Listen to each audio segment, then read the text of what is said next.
mi nombre es Eliexia Venegas y le estaré hablando sobre el gobierno de Rómulo Betancourt. Su gobierno fue el primero elegido por el pueblo que pudo entregar a su sucesor también electo en comicios libres. Adelantó la reforma agraria, la industrialización, el sistema hidroeléctrico del Guri, la reconstrucción de miles de escuelas y liceos en todo el país, venció el alzamiento derechistas y comunistas en las Fuerzas Armadas y derrotó en el terreno político-militar a las guerrillas preocupadas.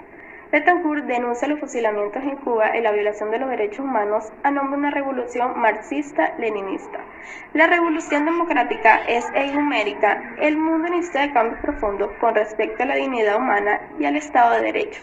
Betancourt es la convicción de que la revolución democrática es irreversible. Luego de entregar el poder, se mantiene vigilante ante la evolución del país, organiza su archivo, escribe sus memorias.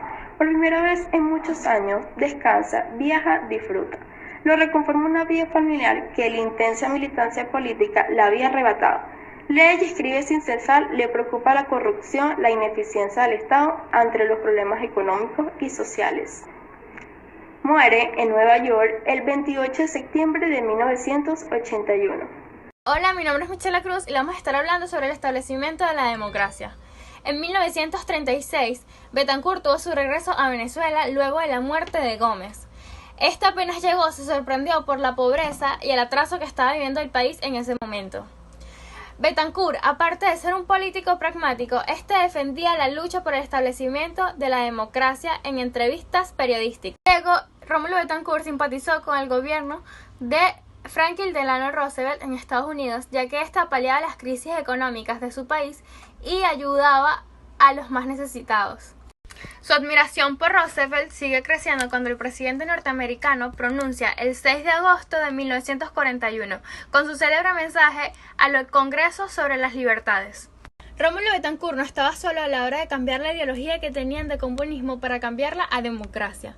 En Venezuela tenía el apoyo de Raúl Leone, de Luis Beltrán Prieto, Gonzalo Barrios y Ricardo Montilla. Soy Rojas y yo sigo el tema del establecimiento de la democracia sobre Betancourt. Estaba totalmente convencido de que sus planes de crear una nueva fuerza democrática estaban rindiendo frutos y tomando popularidad, pero con el sistema electoral y político gastrogomecista y las libertades concedidas al azar López Contreras y Medina Angarita, no iban a dejar que él llegara al poder. Esto se inician arduas negociaciones para lograr un sufragio universal, secreto y directo, las cuales son totalmente rechazadas. Entonces Betancourt, con dirigentes importantes de Acción Democrática, logra derrocar a el general Eleazar López Contreras el 18 de octubre de 1945. En las siguientes elecciones de 1958 triunfa Rómulo Betancourt y una de sus propuestas es realizar y enfocarse más en el Estado de Derecho y las instituciones. Betancourt prometió no volver a gobernar y dicho y hecho, no volvió a postularse a las elecciones. Él siempre creyó en sí mismo por gobernar de leyes y dejar el personalismo.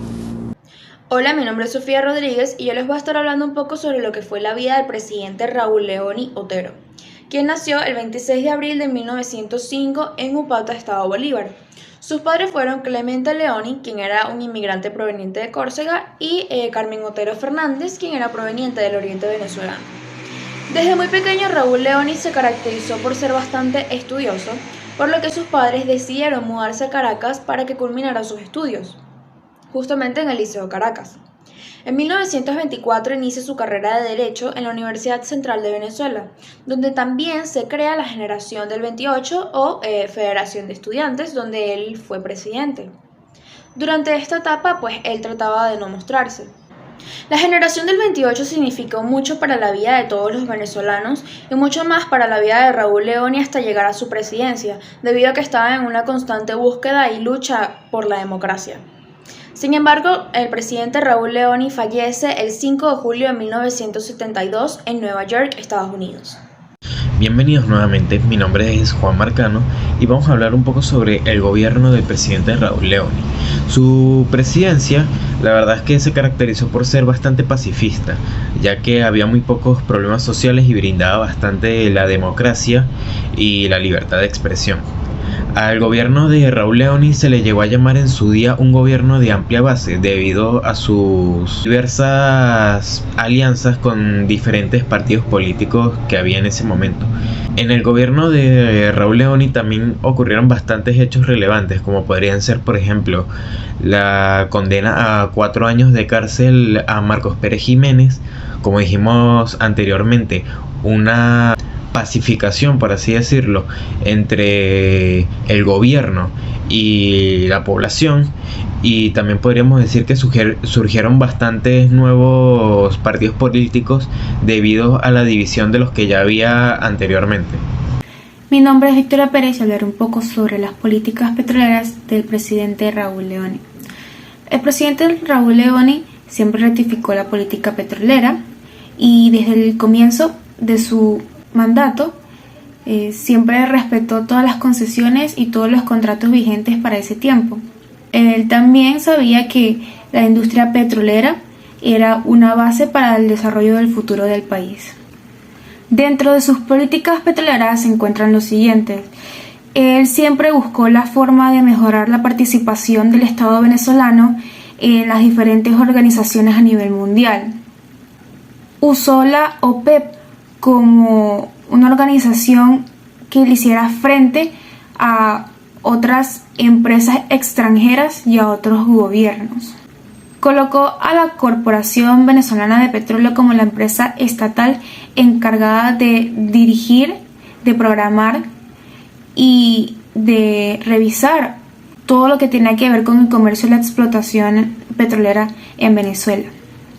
Colocó la Comisión Coordinadora de la Conservación y el Comercio de Hidrocarburos como el organismo encargado de vigilar a todas las empresas y a todas las compañías para evitar que se hiciera algún tipo de negocio ilegal y que todo estuviera en orden.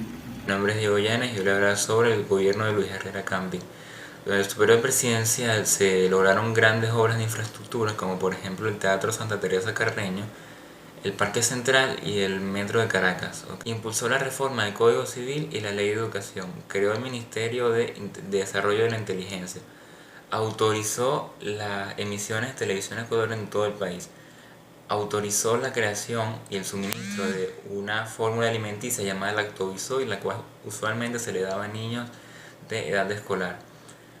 En política exterior, junto con los presidentes mexicano, panameño y colombiano, puso en marcha el grupo de Contadura con el objetivo de mediar las crisis y el conflicto de Centroamérica. Bueno, mi nombre es Iraceli Cano y yo le voy a hablar sobre el Viernes Negro. El Viernes Negro fue un hecho económico que sacudió a Venezuela el 18 de febrero de 1983, cuando el gobierno era presidido por el presidente Campín. Tomó un conjunto de medidas cambiarias que transformaría la libre convertibilidad de la moneda venezolana, o sea, el bolívar, que había mantenido un cambio estable durante los últimos años por el gobierno de Rómulo Betancourt. Este día, la devaluación del 30% con respecto al dólar estadounidense afectaría la moneda.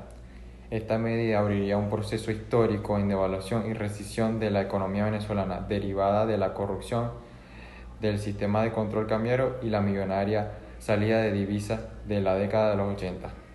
Aunque el Viernes Negro de 1983 no se vivieron las consecuencias directas como tal, para la opinión pública se enfrentó a la que había quedado sin reservas y que entraba en crisis y la vigencia del régimen de cambios diferenciales, que era el RECADI. La prensa de la época generaba el nombre del Viernes Negro para referirse a este acontecimiento histórico que marcaría la crisis de los años del siglo XX.